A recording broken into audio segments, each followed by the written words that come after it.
Je vais mettre mon micro, même si on est peu nombreux, pour que vous m'entendiez bien.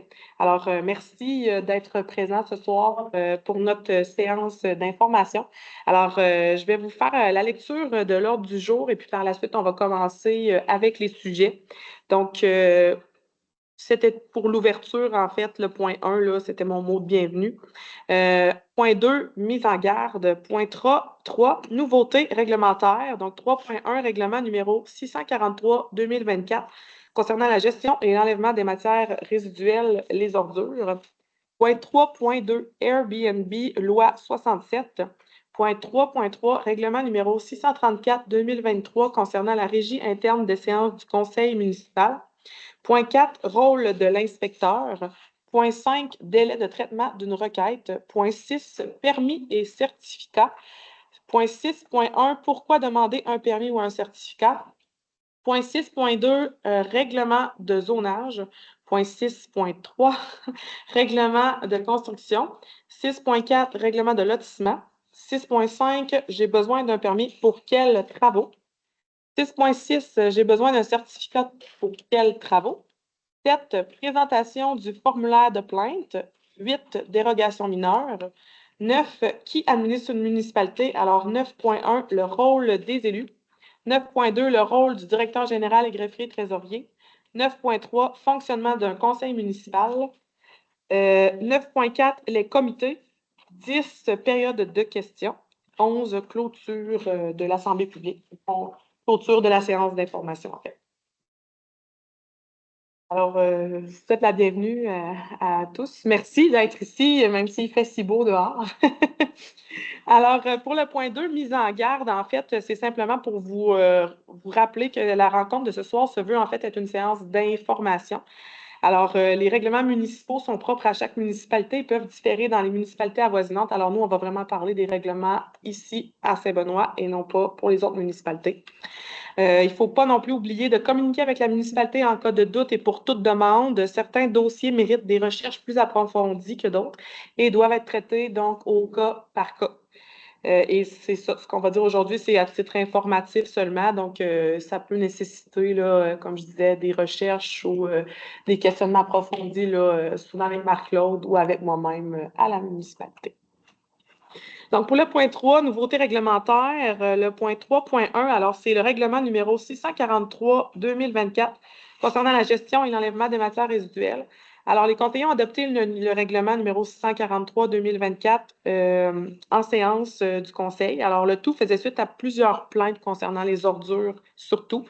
Alors, le règlement vient encadrer, entre autres, je vais le survoler seulement, là, mais vous en avez une copie là, que vous pouviez récupérer à l'arrière.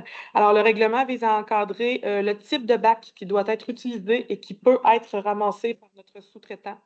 Le positionnement des bacs lors de la collecte. Quand placer les bacs avant une collecte et quand les retirer après la collecte. Il vient édicter les bonnes conduites en matière de recyclage et de gestion des grands rebuts également. Je vous invite vraiment à le consulter. Le règlement est très complet et très intéressant.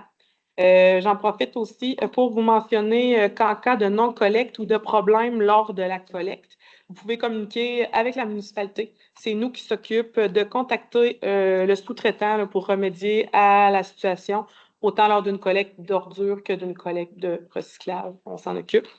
Et juste pour faire un survol rapide, là, on a mis aussi des photos. Je ne sais pas, André, si tu as les photos.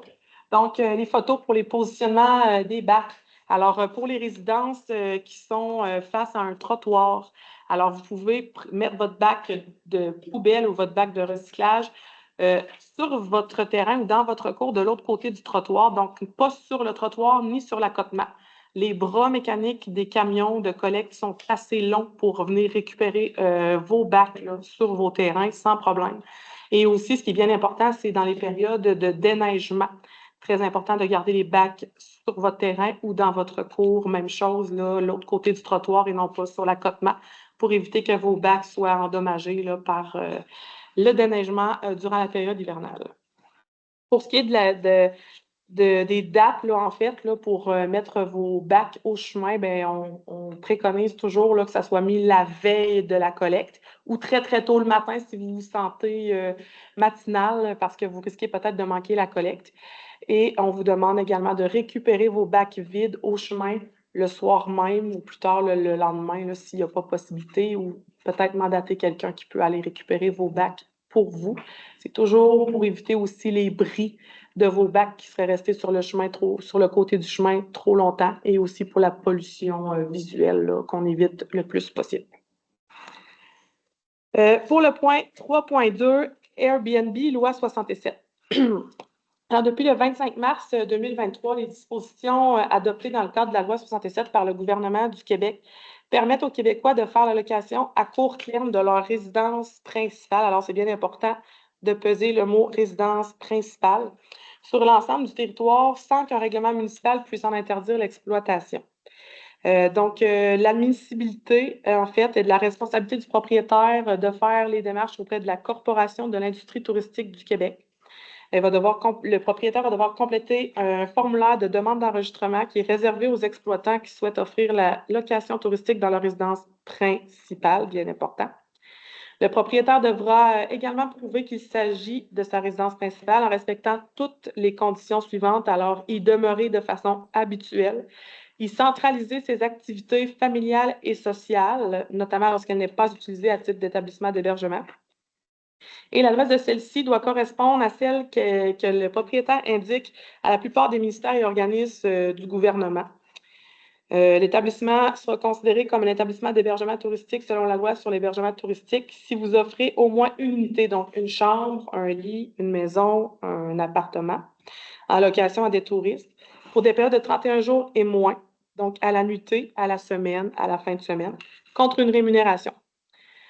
Bien évidemment, il y a un avis de conformité municipale qui doit être complété et signé. C'est requis par la loi. Et ça doit accompagner toute demande d'enregistrement d'un établissement de résidence principale. Donc, vous devez absolument, si vous désirez louer votre résidence principale, vous adresser à Marc-Claude, à la municipalité, pour obtenir cet avis de conformité-là. Le propriétaire devra également vérifier les exigences de la municipalité, donc les permis, les plans d'urgence et tout ça. Et il sera de sa responsabilité de respecter la réglementation municipale en matière de nuisances, de sécurité et de salubrité. Il devra en aviser ses locataires également pour s'assurer que le tout soit respecté en son absence. Les faits importants, c'est que les municipalités peuvent toutefois, sous réserve d'un processus référendaire adapté et prévu par la loi sur l'hébergement touristique, interdire ou limiter l'offre d'hébergement touristique dans une résidence principale dans certaines zones de leur territoire. Ce n'est pas le cas actuellement pour la municipalité de Saint-Benoît. On reste soumis là, à la loi 67. Donc, les résidences principales peuvent être louées à court terme sur notre territoire. Il est bien important là, pour un propriétaire qui voudrait louer sa résidence, donc s'il se rend compte en fait que c'est un tout autre type d'hébergement autre que dans une résidence principale, par exemple l'hébergement dans une résidence secondaire ou dans un logement accessoire. Il est important de communiquer encore une fois avec la municipalité pour s'assurer que ce type de location est permis dans la municipalité au règlement de zonage, en fait. Parce que dans le cas de notre municipalité, les conseillers ont adopté le règlement 628-2023 qui modifiait le règlement de zonage afin de spécifier que ce type de location-là est interdit dans les zones de villégiature et dans les lots déstructurés numéro 2. Donc, on parle bien sûr dans les résidences secondaires ou dans les chalets dans ce cas-là, puisque dans les résidences principales, c'est autorisé au terme de la loi. Si vous me permettez, je vais prendre une gorgée d'eau avant de continuer.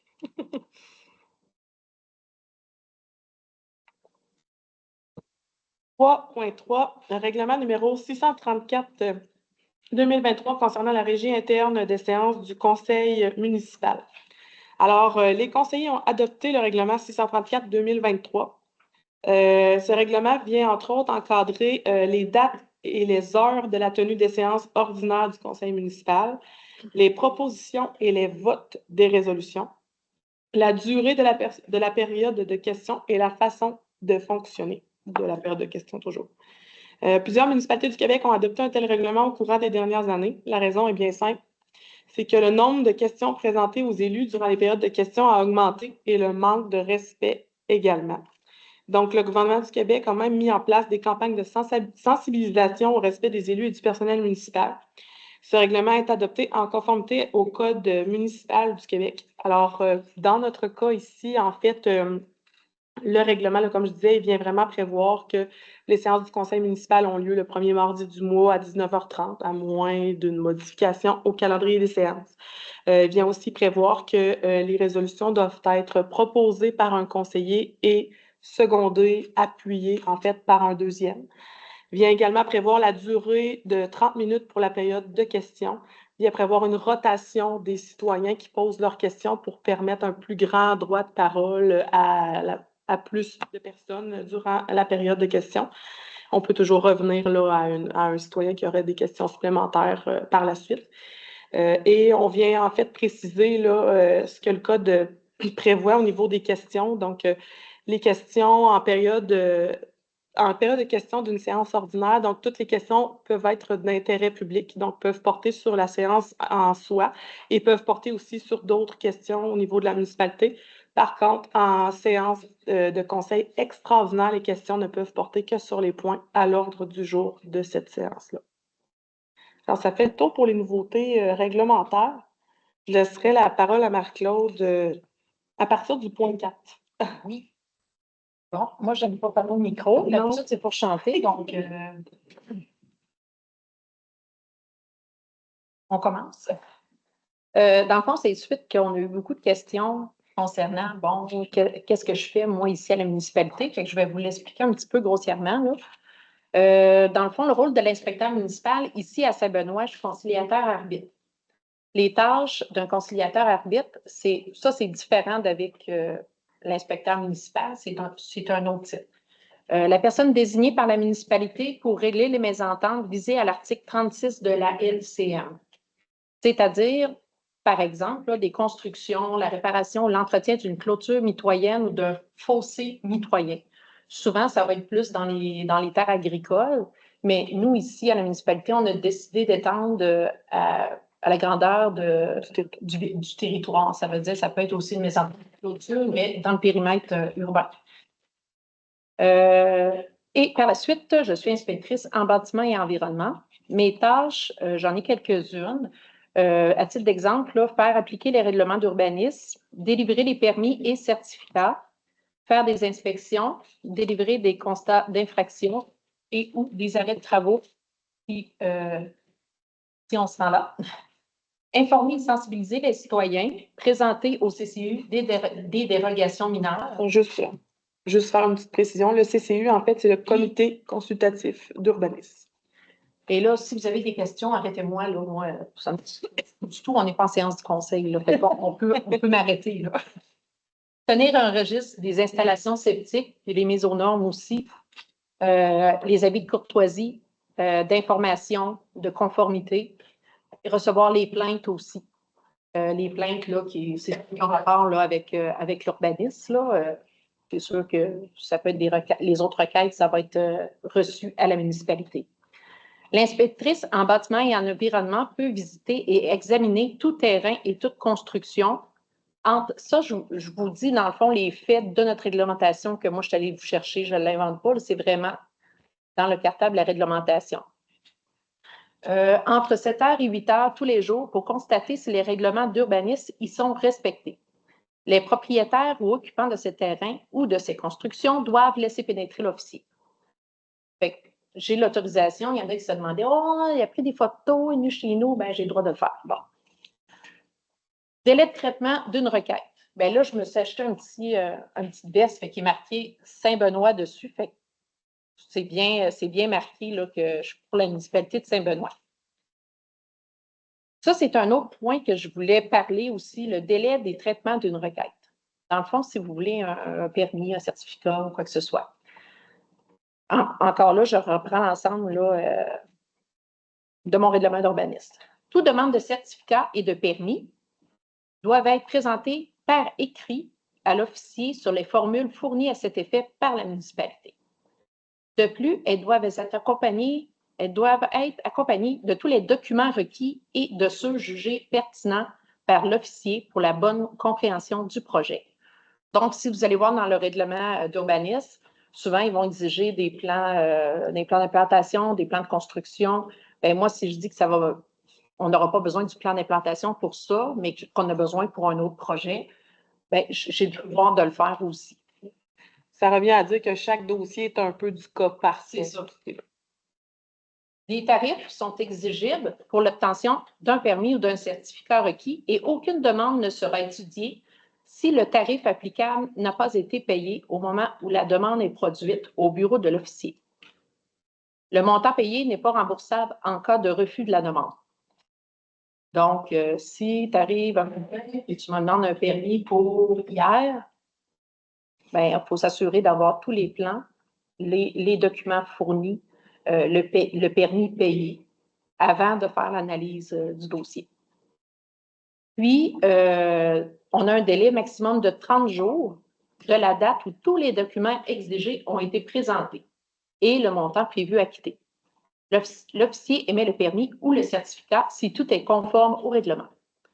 Donc, ils ne disent pas si c'est un 30 jours ouvrable, là, mais tu sais, en principe, là, je n'ai pas de misère à respecter mon 30 jours. Là, je fais ça assez rapidement, là, à moins d'une grosse demande, là, mais on fait ça assez rapidement. Il faut savoir qu'on peut prévoir qu'on a le droit jusqu'à 30 jours.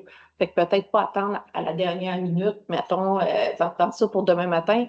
Si j'en ai 15 qui arrivent et que ça y prend ça pour demain matin, ben, je ne peux pas les faire les 15. Là.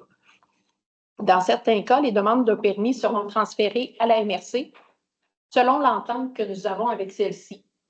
À titre d'exemple, les permis pour les nouvelles constructions commerciales, institutionnelles, agricoles ou industrielles. Ça, ce n'est pas quelque chose qu'on traite ici. On pourrait, mais en principe, on les envoierait à la MRC. C'est du cas par cas. Donc, le point 6, permis et certificat. Pourquoi demander un permis ou un certificat?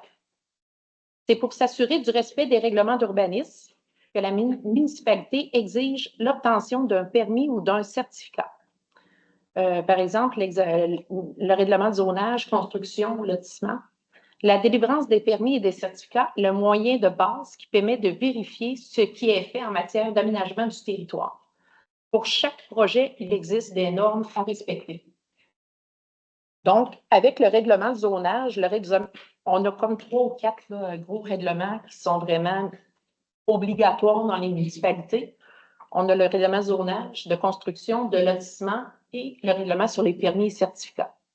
À tout ça, il va s'ajuster, il va y avoir des règlements sur les nuisances, il va y avoir les règlements provinciaux, mettons le Q2R 22 qui est pour les installations septiques, il va y avoir une réglementation LPTA. Ouais. Il y a beaucoup de règlements provinciaux qu'on doit appliquer aussi, mais ceux-là, ils sont propres à nous, ceux-là que je vous dis. Donc, celui-là de zonage, ça favorise une saine gestion de l'occupation du territoire en contrôlant notamment l'usage des terrains et des bâtiments, ainsi que l'implantation, la forme, l'apparence des constructions. Et ça nous permet de dire, bon, ben ici, on va avoir un 3 logements, puis à côté, on ne mettra peut-être pas une mini-maison. C'est ça le zonage, on divise par zone pour aller chercher des secteurs pour que ça soit harmonieux aussi. Le règlement de construction, celui-là, souvent, il va se référer au code aussi de construction, mais nous, ici, à la municipalité, on ne l'applique pas, le code du Québec. On ne l'applique pas, mais ça fixe les règles en matière de construction, ça contrôle la qualité, la durabilité et le caractère sécuritaire de la structure d'un bâtiment en régissant la nature des matériaux. Comme on sait qu'ici, mettons, dans le village, tu ne peux pas te construire un bungalow avec de la tôle galvanisée là, sur le toit. Ça, on ne peut pas. C'est notre règlement de construction qui va définir ça. On ne peut pas laisser ça sur le Tyvek 3 mois, 3 mois, oui, là, des fois, là. Mais on ne peut pas le laisser 3 ans là, comme ça. Là. On doit respecter une certaine uniformité. On a le règlement de lotissement, qui est notamment des plus importants. Ça définit les normes et les conditions à respecter lors du découpage et la définition des lots. Il comprend également des dispositions sur la façon dont les rues publiques ou privées doivent être tracées. les distances à conserver entre elles et leur largeur en fonction de l'usage auquel elles sont destinées. Fait que ça le dit pas mal tout. Hein? C'est le lotissement pour faire des lots. On doit avoir des mesures. Il faut avoir un 3000 m², il faut avoir un 4000 m² à telle place. C'est quand même assez. C'est pas mal partout comme ça. Hein? Ouais, ça ressemble pas mal à une superficie. Fait que là, on veut savoir pourquoi j'ai besoin d'un permis. Un permis, je pourrais vous dire pourquoi vous ne demanderiez pas de permis, ça serait beaucoup plus simple. Si vous voulez faire toutes ces choses-là que je vais vous dire, ça prend un permis. Vous voulez faire un lotissement, une opération cadastrale, vous voulez diviser un lot, une construction, n'importe quoi, une transformation. Vous pouvez transformer une bigénération en résidence unifamiliale. C'est une transformation, ça prend un permis. Nous autres, ça va tout être défini. Ça ne reste pas nécessairement ici. Tous les permis que je donne, les certificats que je donne, c'est transféré à la MRC aussi.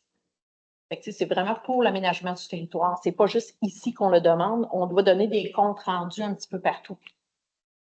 Ça prend des permis pour une rénovation, que ce soit juste pour la toiture du garage, la résidence.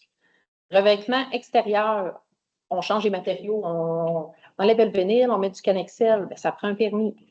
Les fenêtres, les portes, si on fait des redivisions à l'intérieur, qu'on enlève une chambre, qu'on en met une, on agrandit la chambre de bain, ça prend un permis.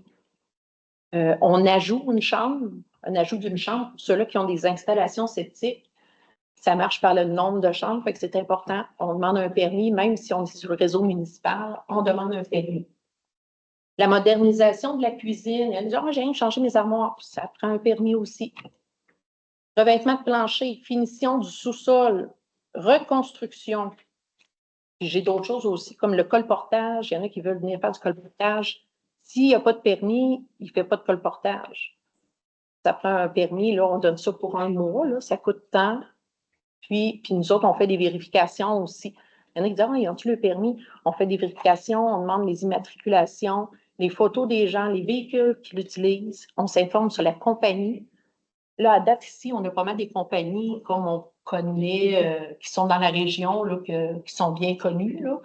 Mais normalement, ils devraient avoir le permis avec eux. C'est bon, un mois, puis ils le renouvellent. Donc, des ventes de garage aussi, ça prend le permis. C'est sûr que je pense qu'il y a une fin de semaine que tout le monde fait des ventes de garage. Ça, c'est pas de permis, là. Mais tu sais, tu décides dans l'année, là, hey, moi, je fais une vente de garage, là. On demande notre permis. On ajoute une remise, un garage, un abri d'auto, pas les abris tempo, là, un abri d'auto permanent.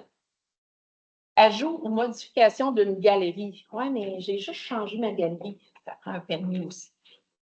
Le patio, une terrasse, un gazebo permanent. Pas ceux-là, c'est sanitaire qu'on achète, là, puis que tu enlèves, ou les toiles, un gazebo standard. Là. On veut faire une dalle au sol, une terrasse en béton, ça prend un permis aussi parce qu'on a des distances à respecter. Quand on ne demande pas de permis, souvent, il nous arrive, je ne vous dirai pas d'exemple, mais des fois, ça peut coûter beaucoup de dollars parce que les marges de recul ne sont pas respectées, que ce soit pour une clôture, que ce soit pour un patio qui est trop proche de chez le voisin. Après, si tu es pogné pour payer 5 000 $, mettons, pour faire tasser quelque chose parce que tu n'as pas demandé ton permis, bien, c'est justement pour éviter ça aussi. Ça peut être une dérogation mineure qui coûte 250 $. Ça peut être une servitude qui doit être autorisée par le voisin qui peut coûter des milliers de dollars chez un notaire. Ça peut être un déplacement des travaux qui ont été faits qui peut encore coûter des milliers de dollars. Fait que c'est toujours bon de s'informer à la municipalité, pas juste pour avoir le permis, au moins, tu sais. Ça me prend-tu un permis? Moi, je suis là pour ça. Tu sais si ça prend un permis, puis tu sais comment tu dois faire tes travaux aussi avant de les commencer. Pour faire des ponceaux aussi, que je voulais dire, les ponceaux des entrées privées, il y en a souvent qui font ça sans ponceau. Ça prend un ponceau. Fait que c'est pour ça qu'on a des normes à respecter sur les grosseurs, puis tout ça, puis la façon que c'est fait aussi. Et on ne peut pas le faire n'importe comment. Après, s'il y a des bris, puis c'est notre chaussée municipale. Fait que ça, c'est des permis. Et là, on dit, ouais, mais pourquoi un certificat? Les certificats, c'est différent. Un permis, ça va être bon 1 an. Un certificat, c'est 3 mois. peux pas vous dire pourquoi il y en a un, c'est un certificat, puis l'autre, non. Mais c'est comme ça partout. Dans toutes les municipalités, c'est permis et certificat. Donc, pour un certificat qui est bon 3 mois, un changement d'usage ou l'ajout d'un usage, quelqu'un qui voudrait avoir son petit commerce à la maison, salon de coiffure, un bureau de comptable, quelque chose comme ça, on rajoute un petit usage entrepreneur là, à la maison. L'implantation ou l'agrandissement d'un site d'extraction, carrière sablière, ça prend un certificat pour ça. Là, je ne vous dis pas tous les papiers que ça prend, là, mais je veux dire, il faut demander une permission. Le déplacement ou la démolition de toute construction, même si ta grange est à moitié tombée, ça prend un permis là, pour pouvoir la démolir. L'implantation d'une construction ou d'un usage temporaire. Moi, je l'avais dans ceux-là, c'est rare qu'on en fait. Mettons, ça pourrait être quelqu'un qui voudrait installer pour une cantine, un food truck pour un événement quelconque. Là. Ça pourrait rentrer là-dedans. Oh, oui. La construction, l'installation ou la modification de toute affiche, panneau réclame ou enseigne temporaire ou permanente. Il y en a qui ne savent pas, ils pensent qu'ils peuvent mettre ça sur le bord du chemin, mettre une pancarte à vendre, venez ici. Ça prend pas maison à vendre, là, puis celui de la capitale, là, mais mettons, si tu as ton bureau à la maison, quoi que ce soit, puis tu veux mettre un enseigne, on a des normes à respecter sur les hauteurs, il ne faut pas qu'ils clignotent, on doit respecter ces normes-là, c'est pour ça qu'on demande un permis. L'installation, la construction ou le réaménagement d'un aire de stationnement. Ça, c'est quelque chose aussi qui prend un certificat. Je dis permis, certificat, mais ceux-là sont bons 3 mois, mais c'est plus des ouvrages et non des bâtiments, peut-être. L'installation d'une piscine ou d'un spa, là, surtout qu'on a des règlements provinciaux à respecter qui ont été, à propos de la sécurité des piscines, là, ça s'en vient très, très sévère. Fait qu'on doit appliquer cette réglementation-là aussi. Nous autres, on a inclus dans notre règlement du zonage, là, mais ça vient du provincial, donc ça prend des permis. Les travaux d'abattage d'arbres, ça, c'est du déboisement. Là. On s'entend que c'est une bonne superficie. Là. Quand tu as une prescription civicole, tu coupes ça à blanc, là, tu prends un permis. Mais ouais. Les constructions, l'installation d'une clôture, d'un mur, de muret, mur de stationnement, on a beaucoup de misère aussi. Les gens ils vont installer des clôtures par bonne place, des murets trop proches, puis là, où c'est pas fait selon les normes, c'est dangereux. Donc, ça prend un certificat. Toute construction, travaux ou usages effectués sur la rive, le littoral, c'est-à-dire, ça peut être un quai, ceux-là qui sont sur le bord de l'eau, un quai, une modification au quai. On y va jusque-là, là, parce que là, on a un autre règlement qu'il faut respecter au niveau provincial qui a changé.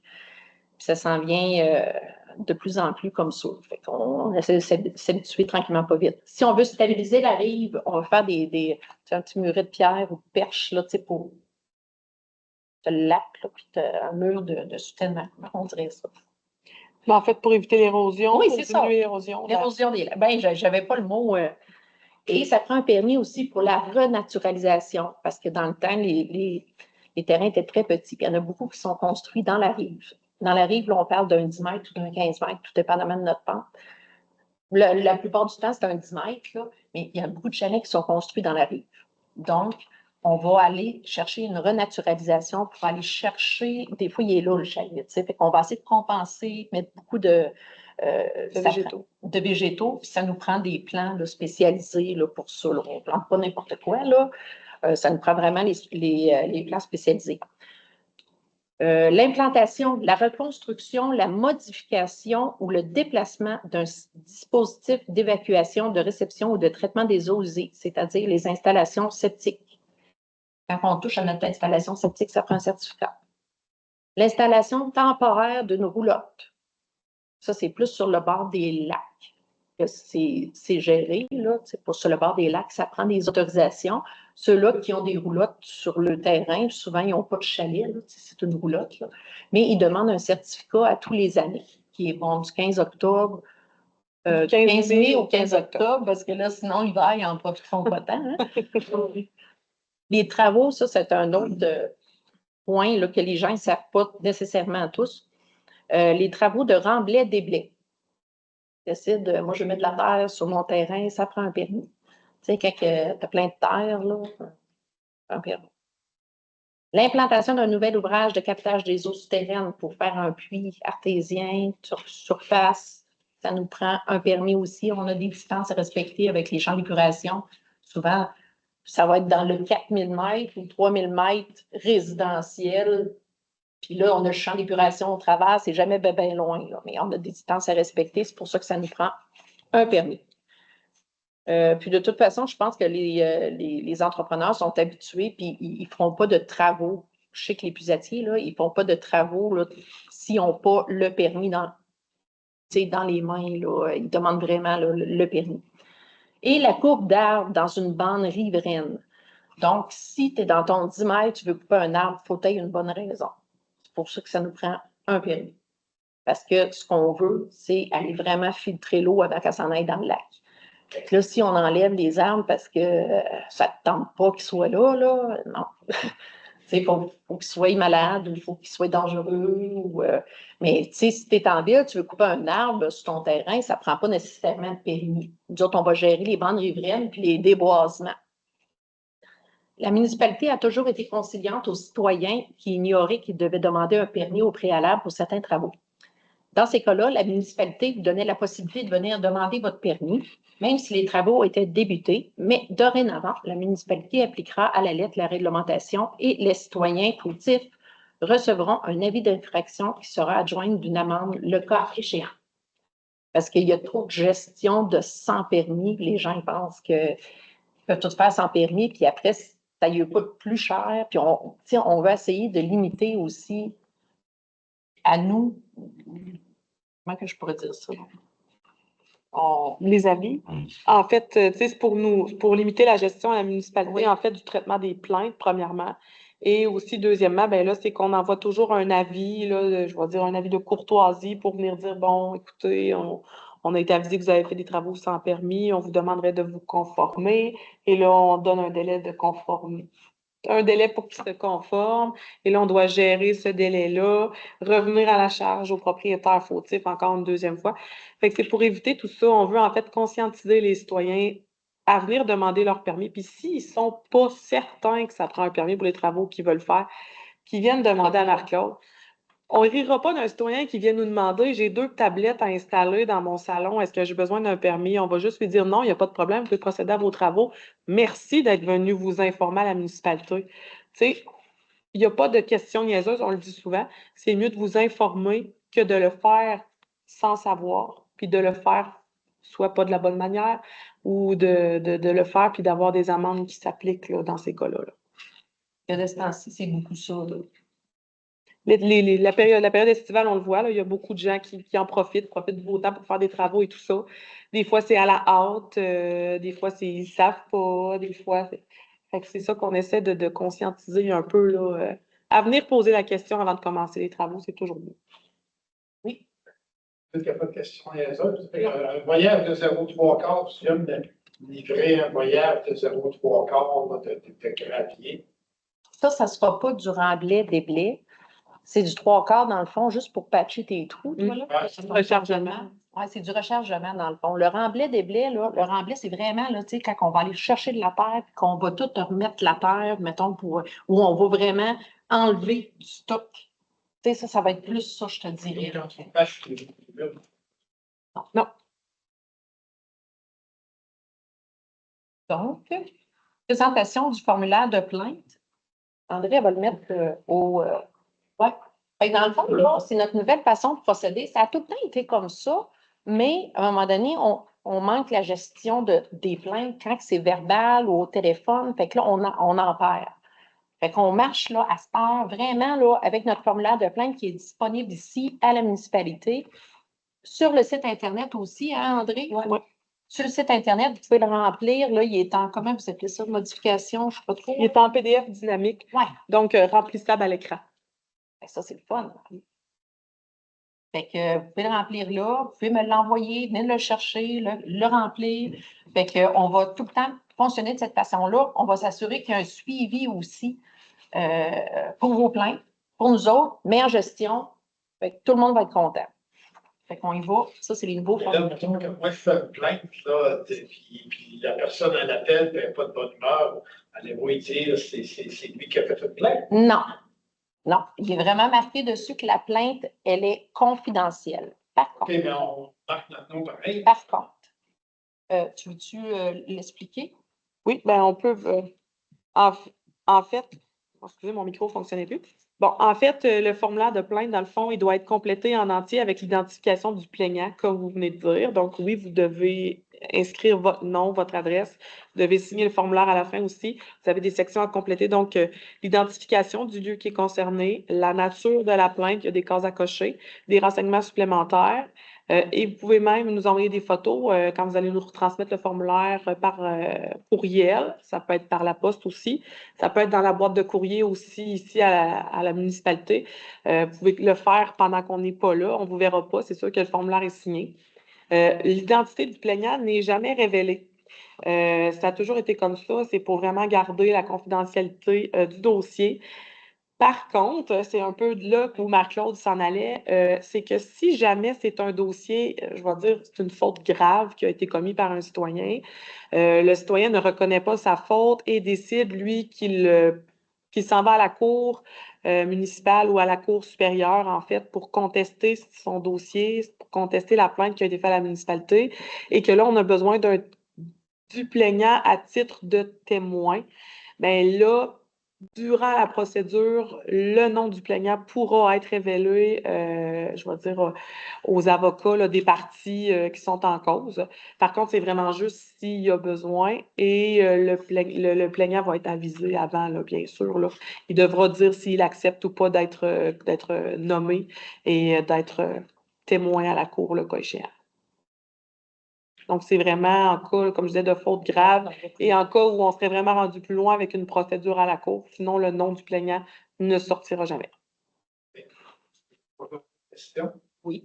Inspecteur, ça inspecte-tu dans le sens que mettons, tu fais-tu des patrouilles de temps en temps? Ben, rien qu'il y ait des plaintes. Tu sais, mettons, te lèves-tu un matin de temps en temps ou 2 heures par semaine, tu te dis, je fais le tour. Ben, c'est sûr que je fais tout le temps le tour du village, là, mais tu sais, je visite pas tout. Parce que là, il manque du temps beaucoup, parce qu'il y a beaucoup de demandes. C'est sûr que j'essaie de répondre aux plaintes aussi en même temps que faire mes patrouilles, mais tu sais, c'est plus les visites. Mettons, après chantier, mettons, je vais aller voir si mes inspections, si mes permis qui ont été délivrés, s'ils sont conformes. Tu sais, la construction est-tu conforme? Parce que, puis des fois, souvent, c'est là le problème, là. Donc, souvent, ben, on s'entend, là, je donne un exemple. Exemple que pour aller dans le rang des Binettes, ben, elle doit passer par la route du lac Poulain pour se rendre dans le rang des Binettes, puis elle va revenir par la route des Bourgs. Ben, s'il y a des constatations qui sont faites sur son chemin, elle prend des photos, elle prend des notes, puis elle fait des suivis auprès des propriétaires. Là. Fait que souvent, une visite amène une constatation supplémentaire ailleurs. Quelques-unes en même temps. C'est sûr que je ne peux pas toutes les voir. Puis souvent, ben, ceux-là qui me font des plaintes, ben là, ils me disent ah, pas beau, pas de permis. Ah, OK. Fait que, tu sais, je vais me planifier, je vais aller dans ce coin-là. C'est sûr que j'essaie d'y aller quand même assez rapidement parce que souvent, le constat, il est fait, c'est là. Fait que, tu sais, j'essaie de là aussi l'importance pour les gens qui effectuent des travaux de mettre leur permis à la vue dans une fenêtre. On le mentionne quand les gens viennent chercher leur permis, de bien le mettre dans une fenêtre, parce que ça a déjà arrivé qu'il y a eu des plaintes, je vais dire, non fondées, dans le sens où, bon, hey, mon permis était tombé dans le bas de ma fenêtre, je ne l'avais pas collé, j'ai oublié de le mettre avant de commencer mes travaux, j'ai commencé vite, je l'ai laissé sur le coin du comptoir. Fait que le fait que le permis soit visible, là, ça évite beaucoup de choses comme ça. Oui, M. Fournier. Une question, c'est les feux. C'est à Saint-Jean-Baptiste, maintenant qu'on essaie de faire un beau gros feu avec le voisin. Bien, ça, c'est tout dépendamment, c'est à quel niveau. Si c'est un petit feu, mettons, dans un foyer avec un pare étincelle, non. Mais si on irait à un feu à ciel ouvert, ça va prendre un permis, mais du côté de service incendie. Donc, exemple, quelqu'un voudrait faire un feu, je vais dire, qui mesure... un vrai feu de joie. Il mesure 8 pieds de long puis 12 pieds de haut, exemple. C'est un vrai gros feu, là, ben, il doit aviser le service incendie. Ça, c'est très important parce que ça évite une sortie inutile du service incendie et des frais à la municipalité. Il n'y a pas de frais, en fait, pour un permis de Je pense que c'est plus d'avertir. C'est ça. c'est vraiment pour qu'ils soient avisés parce que ça arrive souvent quand il y a des gros feux, on l'a déjà vu, des automobilistes qui s'arrêtent sur le bord de la route, composent le 911 et là, bon, l'appel d'urgence rentre au service incendie et là, si le service incendie n'est pas avisé, bien, ils se doivent de sortir. C'est la sécurité publique qui en dépend. En fin de compte, c'est un feu de cochonnerie. C'est ça. Ah. Donc là, si jamais ben, ils ont déjà été avisés, ben, notre chef pompier peut dire au service d'urgence, écoutez, on a été avisé à telle adresse qu'il y avait un gros feu, on leur a donné la permission d'effectuer le feu à ciel ouvert. Fait que là, déjà, on arrête l'appel. Ils peuvent aussi aviser déjà les services de prise d'appel qui ont été avisés de ça, ce qui fait qu'ils font un appel non fondé et on n'a pas de frais là, à la municipalité reliés à ça. Donc, pour la présentation du formulaire de plainte, c'est fait. Je voulais parler un petit peu aussi des dérogations mineures. Les dérogations mineures, c'est quelque chose, une procédure d'exception, pour le dire, établie par règlement en vertu duquel le Conseil peut autoriser la réalisation des travaux projetés, la régularisation des travaux en cours ou terminés, lesquels ne satisfont pas à toutes les dispositions du règlement de zonage ou du lotissement. Il y a un cheminement à faire. Pour vous donner un exemple, monsieur veut construire un garage. Notre règlement dit que la résidence peut pas, le garage ne peut pas être plus haut en mètres que la résidence. Mais là, il calcule ses affaires, il fait des combes habitables, puis là, il y a 2 pieds de plus. Mais tu sais, il y en a vraiment besoin. S'il respecte quelques critères pour les dérogations mineures, il peut demander une dérogation mineure. Je vais vous dire les étapes qui peuvent se faire dans ce cas-là. Cheminement d'une demande de dérogation mineure, ça prend 4 à 6 semaines de délai. Le dépôt d'une demande par le requérant au service de l'urbanisme. La première affaire qu'il fait, c'est ça. Formulaire complété, document additionnel et montant acquitté de 250 $. La transmission de la demande au comité consultatif. Étude et analyse de la demande par le comité consultatif d'urbanisme et recommandation au conseil municipal. Par la suite, avis public dans 2 endroits désignés par le conseil, 15 jours minimum avant l'analyse et décision par le conseil municipal et par la suite, transmission de la décision. Si la demande est accordée, le service de l'urbanisme va émettre le permis ou le certificat d'autorisation.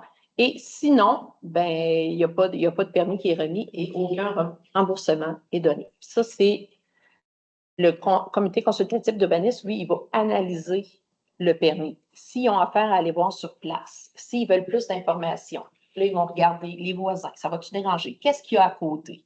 Tu sais, ils ont certains critères à répondre. Les travaux, des fois, ils peuvent déjà être faits.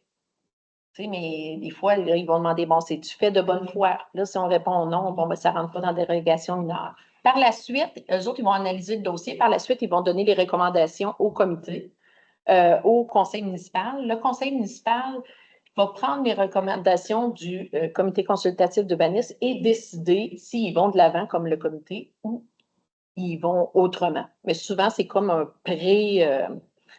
ça nous empêche, mettons, le conseil de tout faire les démarches pour aller voir sur place. Ça, ils n'ont peut-être pas le temps de tout gérer. Fait qu'il y a 2 personnes, 2 citoyens. Il y a une personne dans le conseil municipal, puis il y a moi qui présente la demande. Moi, je ne l'analyse pas nécessairement, je n'ai pas mon droit de vote là-dessus, mais les 3 autres, ils vont se consulter, puis ils vont regarder les pour et contre.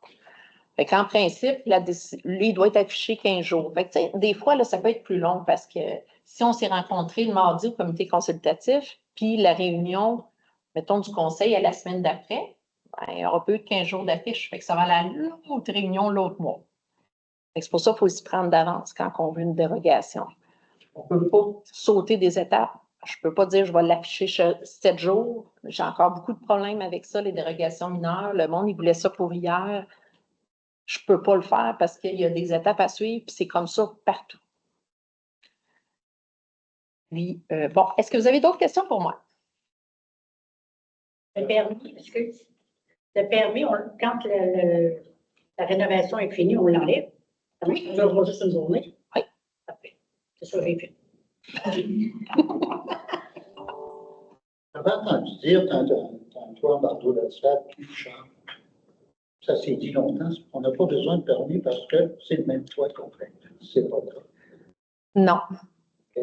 Mais il y a peut-être des municipalités, bien, je connais des municipalités qui ne donnent pas de permis pour ça. Parce que sinon, ça fait trop de permis. Tu sais, des grosses municipalités, là, il y en a qui ne donnent pas de permis pour les toitures ou ils ne donnent pas de permis pour le stationnement.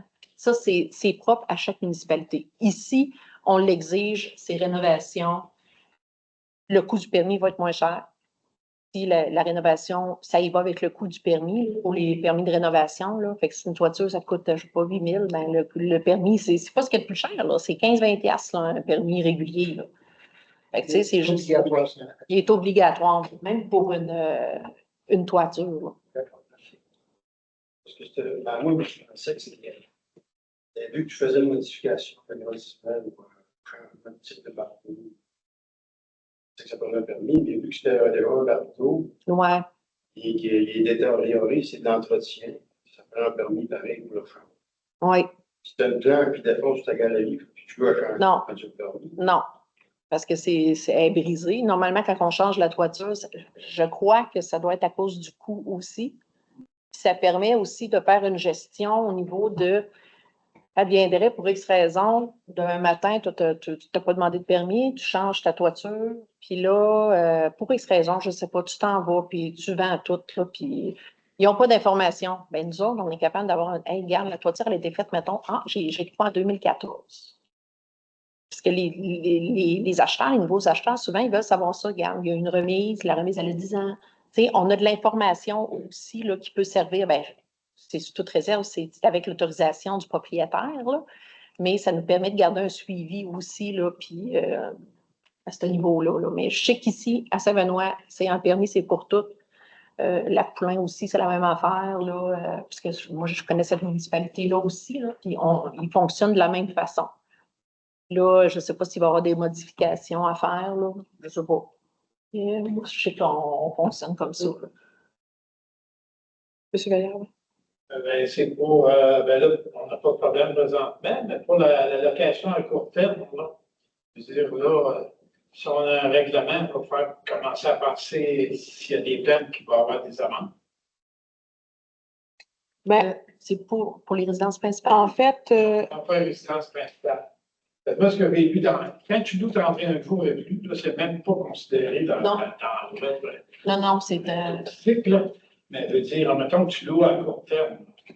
Je veux dire, là, il faut prévoir des amendes, là. Bien, ça, les amendes, mettons quelqu'un qui n'aurait pas de numéro d'enregistrement, il ferait ça comme en dessous de la table. Oui, c'est ça. Bien, ça, dans le fond, c'est une déclaration, on envoie ça à la CITQ, dans le fond. Là. C'est une plainte directement à eux parce qu'ils n'ont pas le numéro d'enregistrement. Fait qu'ils font ça illégalement. S'il y a une plainte, ben, tu es en train de me dire que s'il y a une plainte, il faut envoyer ça à CITQ et non, Oui. non à la municipalité. ouais, là, on ne parle pas d'une plainte, mettons, pour les C'est nuisances. provincial. Là. Quoi, là? On s'entend que c'est pas la même étiquette que moi je vais donner. CITQ, les autres, ils ne feront pas de ça. Oui, oui, oui. Ils vont dire que c'est un règlement municipal. Non. Non. Ça prend ton numéro d'enregistrement pour pouvoir opérer, pour pouvoir Louer à court terme. pour pouvoir louer à court terme une résidence principale. Là. Puis, Tu peux le faire, mais il faut que tu t'enregistres au gouvernement.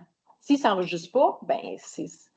moi, je parle de résidence secondaire. Là, on Ah. a un règlement qui nous couvre la résidence principale. Là. Mm. C'est correct. Ben, si on a notre règlement, mettons celui-là, résidence secondaire qui louerait sans permis. D'enregistrement de CITQ, mettons. Parce que moi, c'est pas moi qui lui donne un permis. Ils n'ont pas de permis. Là. Ils n'ont pas demandé à la municipalité, ils n'ont pas demandé à On les CITQ. déclare à CITQ. Si on fait une plainte, Oui. ça va aller à CITQ. Oui. Ça va avoir du temps. Je ne sais pas c'est quoi le processus de plainte. Et je le dis parce que je veux que les conseillers soient au courant. Il va falloir gratter ça, là, parce que là, s'ils louent ça, 600 pièces par semaine, puis ils ont une amende de 120 pièces. Non, l'amende, ça va être dans les 4 chiffres, d'après moi. Là. Je sais que c'est très dispendieux si tu opères de quoi. Pas de permis, pas de numéro d'enregistrement. Là.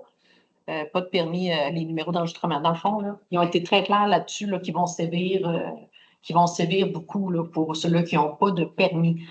Là, la façon qu'eux autres, ils prouvent qu'il y a de la location, ça, je ne sais pas. Mais c'est eux autres qui gèrent ça.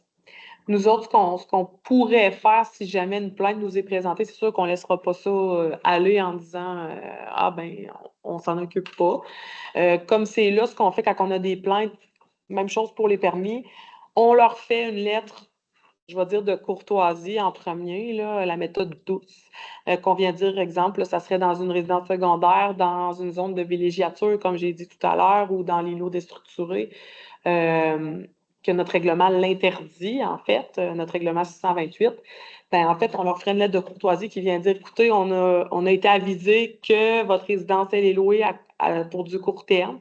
Dans votre zone, c'est interdit. Fait que là, dans ce cas-là, on pourrait venir le régir et puis venir dire que c'est interdit, mais il n'y a pas d'amende qui est prévue au règlement. Là. Ben, je pourrais donner, je pourrais donner une amende, mettons, concernant le règlement de zonage, mais qui va être beaucoup moins conséquente que celle de la CITQ. Celle-là de la CITQ. Ben, c'est ça, si on n'est pas donné une amende, on va penser à ça.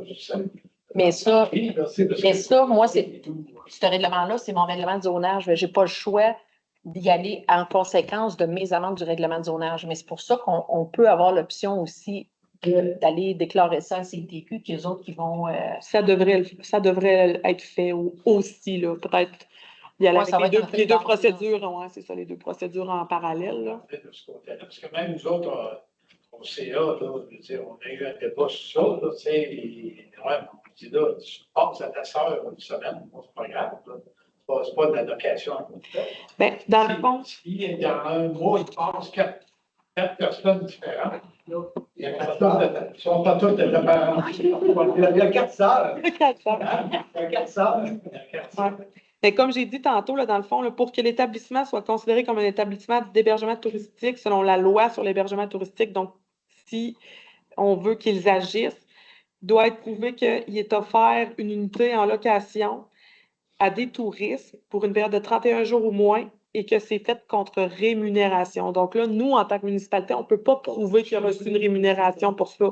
S'il nous le dit, c'était ma soeur, c'était ma cousine, c'était mon beau-père, c'était ma nièce, c'est sa parole contre la nôtre. Nous, on n'a pas de preuve de ça s'il ne le déclare pas.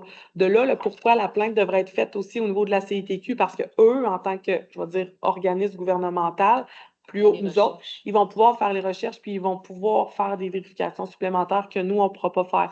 Donc, nous, on n'a pas de problème d'envoyer une lettre de courtoisie au propriétaire en lui disant, on a été avisé que, et vous n'avez pas le droit de le faire selon le règlement de zonage, tel numéro, puis lui envoyer, on fait toujours une copie de l'article qui s'applique à son cas, et lui envoyer la lettre au propriétaire.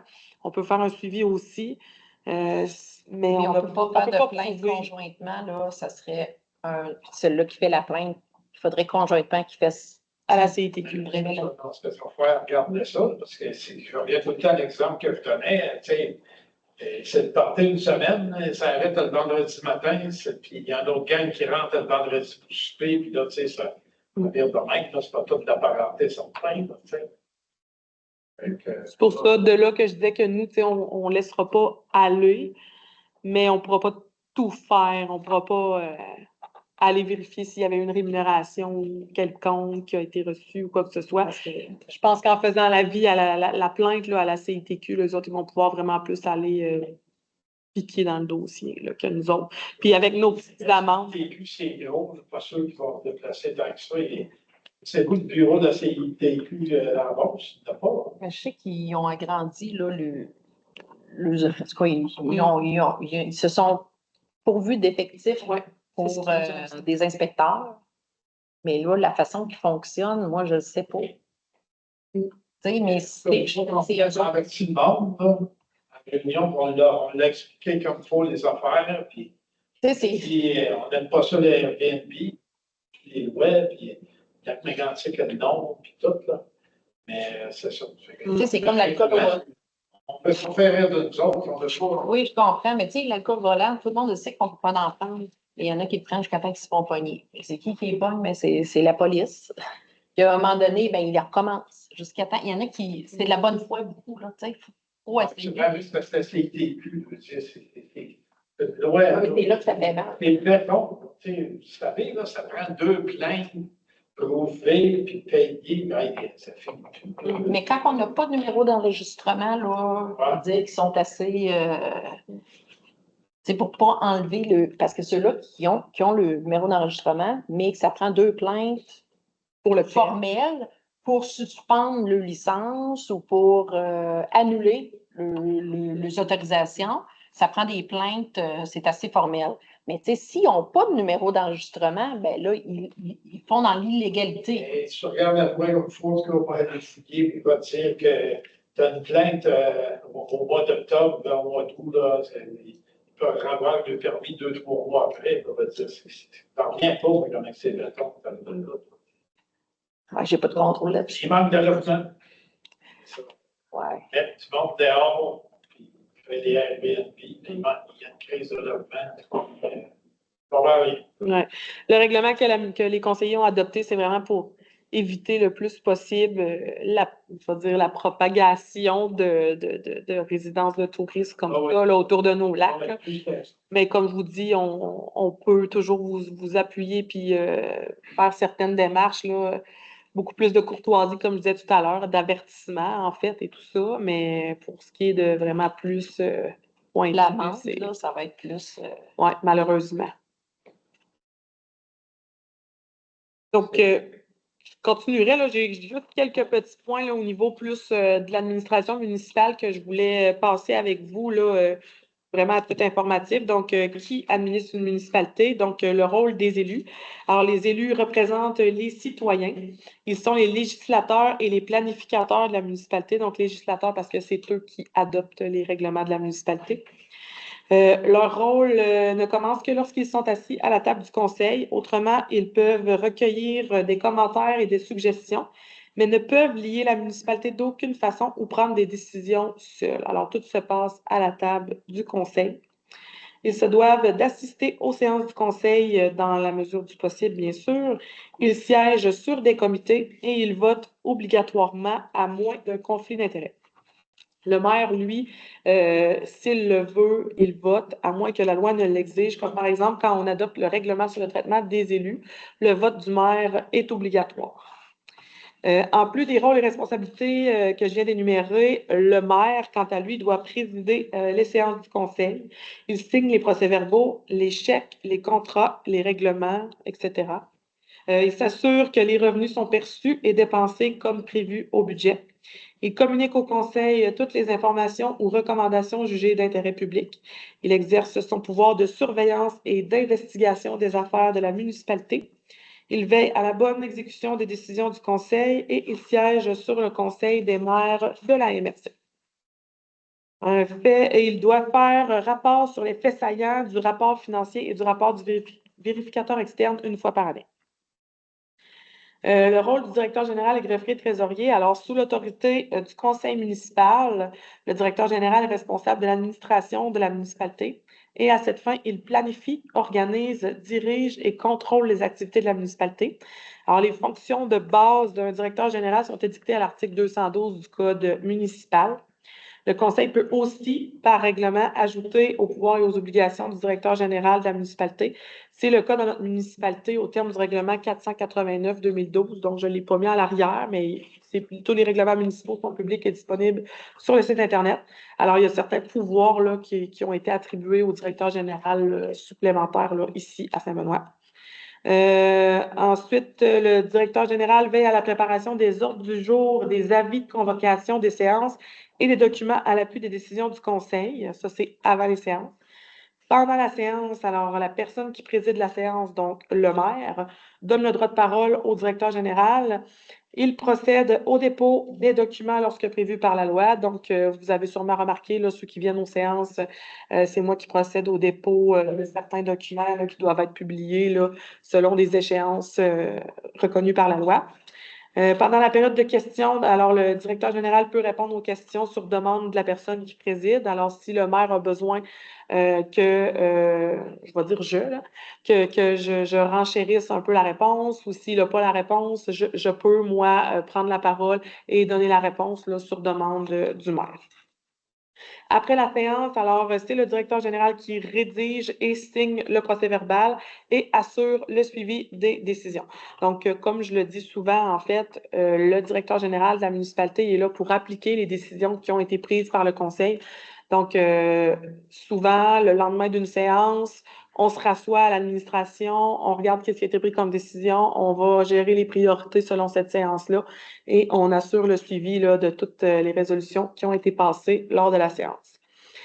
Le conseil peut également déléguer au directeur général un pouvoir de dépense afin de procéder à certaines dépenses courantes de la municipalité, alors payer les factures d'électricité, de chauffage, de diesel, de télécommunications, d'immatriculation des véhicules, et j'en passe, pourvu que le tout a été prévu au budget courant.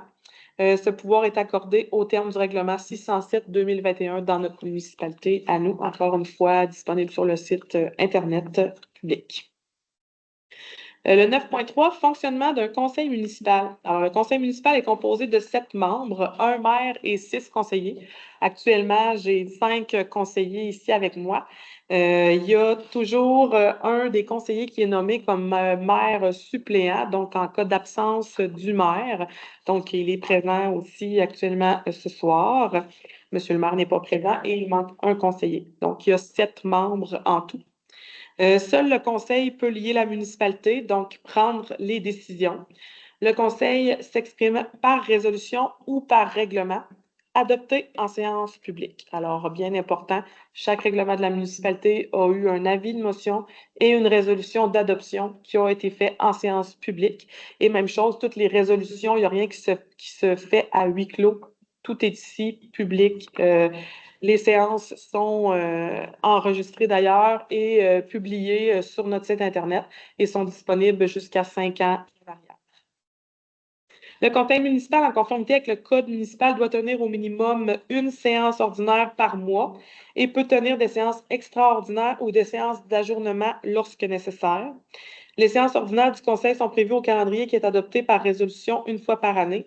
C'est édicté par l'article 148 du Code municipal du Québec. Alors, le conseil d'une municipalité locale tient une séance ordinaire au moins une fois par mois, comme j'ai mentionné. Le conseil établit avant le début de chaque année civile le calendrier de séances ordinaires pour cette année en fixant le jour et l'heure du début de chacune. Toute documentation utile à la prise de décision est disponible aux membres du conseil au plus tard 72 heures avant l'heure fixée pour le début de la séance, à moins de situation exceptionnelle. Il peut cependant décider qu'une séance extraordinaire débutera au jour et à l'heure qu'il précise plutôt que conformément au calendrier. Donc, ça arrive des fois, exemple, on a préparé un calendrier l'année d'avant pour l'année qui s'en vient et bon, il y a un congé férié qui est déplacé à une date où les vacances ne tombent pas comme on avait calculé. Ben, on peut venir modifier ce calendrier-là en cours d'année. Donc, le greffier, trésorier doit donner un avis public du contenu du calendrier et un avis public, la même chose pour toute séance ordinaire dont le jour ou l'heure du début n'est pas celui qui est prévu au calendrier. Les séances extraordinaires du conseil. Alors, une séance extraordinaire de tout conseil peut être convoquée en tout temps par le chef, donc c'est le maire, le greffier trésorier, ou par 2 membres du conseil, en donnant par avis un écrit spécial de telle séance à tous les membres du conseil, autres que ceux qui la convoquent. C'est l'article 152 du Code municipal qui prévoit cela. Et ça doit être notifié aux membres par moyen technologique au moins 3 jours avant la séance extraordinaire. Pour ce qui est des séances d'ajournement, alors le conseil peut demander l'ajournement d'une séance lorsqu'un ou plusieurs points n'ont pas pu être traités.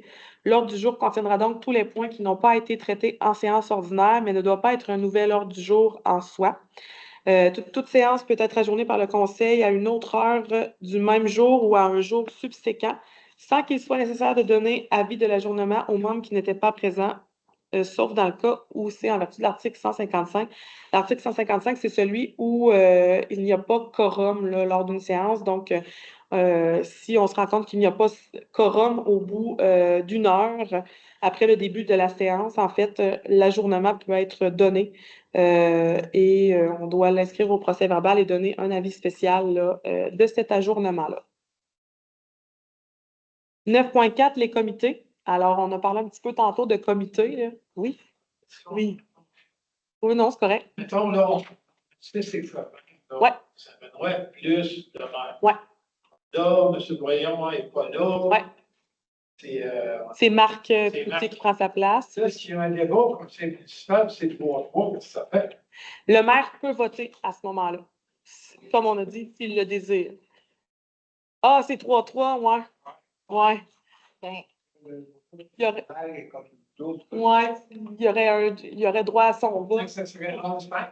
En fait, dans ce cas-là, on tombe à 5-1 au lieu de 6 parce que Marc va voter comme étant maire, donc il peut venir briser le fait que ça serait 3-3, là, si je peux dire ça comme ça. Là. mais ça Son arrivera vote pas, va. parce que- Moi, ça arrive. C'est ça, ça n'arrivera pas. Ouais, c'est ça. C'est ça, Ah, c'est une exactement. bonne question, ça. Ouais. Hein? Très bonne C'est une question. bonne question. M. Vallière, la même affaire pour le droit de veto aussi. Oui. Oui, monsieur le maire aurait le droit de mettre son droit de veto s'il y aurait trop de discussions et que le point ne serait pas admissible à une décision à la séance tenante. Monsieur le maire pourrait mettre son droit de veto afin de venir traiter ce point-là à une séance subséquente. Donc là, peut-être que le conseil serait complet à ce moment-là, ça changerait la discussion. Peut-être aussi que les gens auraient eu le temps, les conseillers auraient eu le temps de se faire une tête sur l'idée, puis de revenir sur leur décision aussi. Là, ça donne un délai de 30 jours supplémentaire à ce moment-là. OK. Merci. Donc, pour finir avec les comités, en fait, les comités agissent à titre de consultants du conseil municipal. Ils n'ont aucun pouvoir décisionnel, ils n'ont aucun pouvoir de suggestion. Ils peuvent se rencontrer au besoin afin de discuter de certains points et faire part de leurs constats au conseil. Ça dépend de l'ordre du comité. Les comités sont généralement composés de citoyens et d'élus. L'élu qui est présent sur le comité peut donc rapporter l'information échangée en réunion aux autres membres du conseil. Le conseiller qui est membre d'un comité est placé à son rôle en début de mandat par résolution et, règle générale, reste à ce poste tout le long de son mandat, à moins qu'il y aurait des intérêts qui auraient changé en cours de route et qui auraient demandé d'être remplacés. Ou en cas de démission, ben là, on va le remplacer par un autre élu. Les membres citoyens, eux, participent au comité par intérêt et généralement de façon bénévole. Il peut arriver aussi qu'ils doivent être remplacés en cours de route à cet effet-là.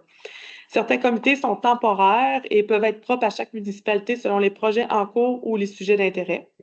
Le comité consultatif d'urbanisme, quant à lui, est obligatoire. Donc, Marc-Claude en a parlé tout à l'heure, c'est ceux qui traitent les dérogations mineures, entre autres. Donc, il est obligatoire. Il doit être constitué de citoyens et d'un membre du conseil et du responsable en urbanisme, bien sûr.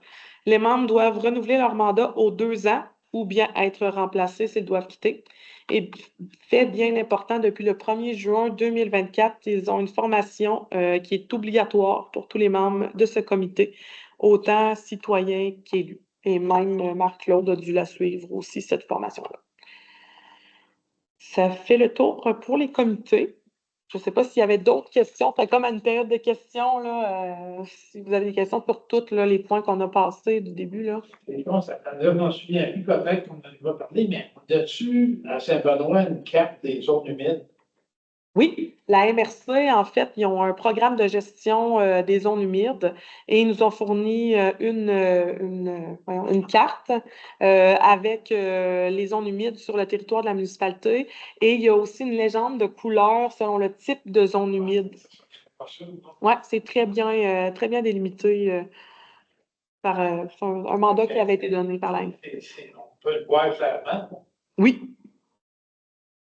Ils sont peut-être pas toutes là. Ouais. Tu sais, il y en a tout le temps, des fois, qu'on Ils ne échappe. sont pas répertoriés. Ils ne sont pas répertoriés en ça, mais la plupart, là, ceux-là qui sont en statu quo, ceux-là qui sont Conservation. privilégiés. En collaboration avec là. Je ne sais pas c'est qui avait eu le mandat de faire la gestion des milieux humides. Je me souviens pas. Non, c'était une entreprise de l'extérieur, là. Oui, c'est lui qui est venu nous présenter le PGMR. Oui, c'est ça. Comment il s'appelait, là? Je me souviens. Ouais. C'est surtout les zones humides qui sont en conservation ou en réhabilitation, des choses comme ça qui sont listées là-dessus. Il peut arriver qu'un citoyen dirait, ben moi j'ai un terrain, puis en arrière j'ai très grand terrain, puis en arrière je le vois qui pose des quenouilles, puis c'est pas sur la liste. Ça peut arriver. Ça peut arriver. Puis ben c'est tant mieux que si les zones humides nous sont répertoriées, là, si les gens viennent d'eux-mêmes nous dire qu'ils croient avoir une zone humide, ben c'est encore mieux, on peut les répertorier. Oui, c'est plus rare, c'est plutôt rare. Oui. Vous avez parlé d'une possibilité de dépense pour une directrice générale. Oui. Ça s'élève à combien la limite où vous pouvez prendre des décisions pour un budget? En fait, les décisions du budget, je ne les prends pas. Ils vont être pris avec le conseil et on y va selon, souvent, exemple, là, on parlait des dépenses d'électricité, des dépenses courantes, en fait, que je peux les payer directement au courant du mois. Les dépenses d'électricité, on se fait toujours à l'année d'avant, puis on le met on le rapporte dans le budget de l'année suivante et tout ça. Ça a une réparation, par exemple, d'un camion, quelque chose de même, puis ça presse. Oui, OK. Ben, pour toutes les dépenses qui sont en bas de 2000 et qu'il y a une urgence ou qu'il y a, que je peux juste demander l'avis des conseillers sans avoir une résolution et procéder à la dépense. Pour tout le reste, là, on passe par résolution. Le conseil doit approuver la dépense, la réparation, les travaux à faire. Oui. Le pourcentage de personnes qui font c'est quoi le pourcentage de personnes qui font des réparations ou peu importe, sans permis? Le pourcentage est élevé. Il y en a beaucoup. C'est minime. Trop. Il y en a beaucoup. On n'a pas fait de calcul, là, de statistiques en tant que tel, là, mais je vous dirais qu'on peut avoir, dépendamment des semaines, là, 5 plaintes par semaine, là, c'est pas rare. On sait on dit toujours nul ne peut ignorer la loi, mais ça peut arriver là, que des gens soient pas au courant que les travaux qu'ils veulent enclencher demandent un permis. C'est pour ça qu'on laisse un petit peu le bénéfice du doute, là. Jusqu'à maintenant, on a été quand même assez courtois là-dessus pour laisser des chances beaucoup, là, mais là, on se rend compte là, que c'est récurrent là, beaucoup, là, donc on va appliquer le règlement. Écrit dans le journal. Oui, ben là, avec la séance de ce soir, là, on va continuer notre sensibilisation là, à cet effet-là. Là. On voulait informer les gens pour qu'ils soient justement plus au courant, là. Fait que là, personne ne dit, ah, je ne savais pas ça prenait un permis. Ben là, ça va être assez clair.